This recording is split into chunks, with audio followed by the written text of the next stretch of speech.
Okay, what's up, guys? Next episode, we're talking about Black Panther. This movie was pretty sweet. This takes place about a week after Civil War, so I know we just talked about Thor Ragnarok. That's taking place further into the future, but Black Panther, this takes place probably a year before Infinity War or something like that. T'Challa has become king of Wakanda. He's now the Black Panther leader of his country.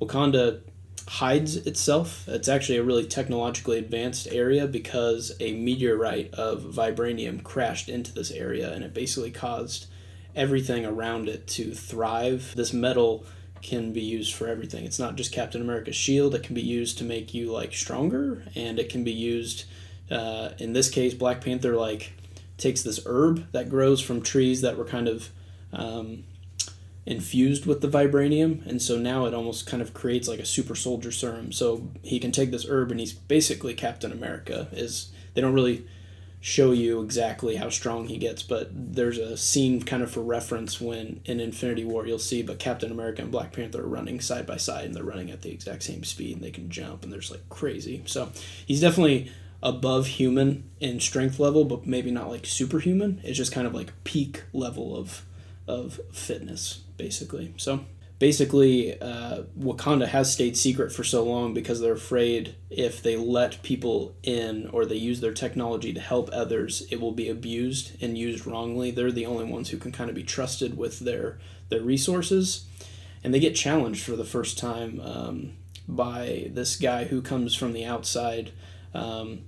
And he actually is a blood relative of somebody who used to live in Wakanda, and so he actually challenges T'Challa for the throne and says, hey, I think we need to run things differently around here. And it does cause T'Challa to kind of second guess why is Wakanda the way that it is. There's kind of a Lion King-esque story going on too, so we got to get to see the fall of the chosen king.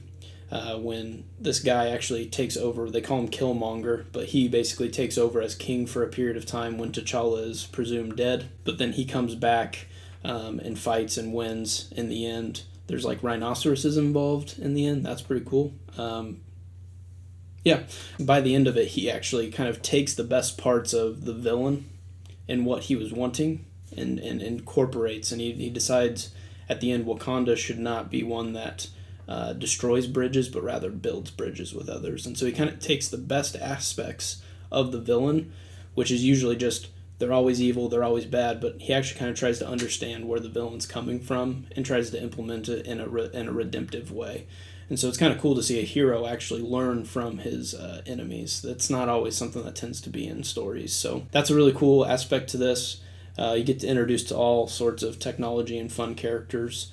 But what you need to know for Infinity War is Wakanda is just a location that plays a big part in Infinity War. The Avengers end up duking it out against Thanos' army there. So, but that's kind of the only thing that really connects at the moment to Infinity War. But I'm sure we'll see plenty more of Black Panther because he made $1 billion at the box office. So I'm sure he'll be around. So anyway, we will catch you next time. Thanks.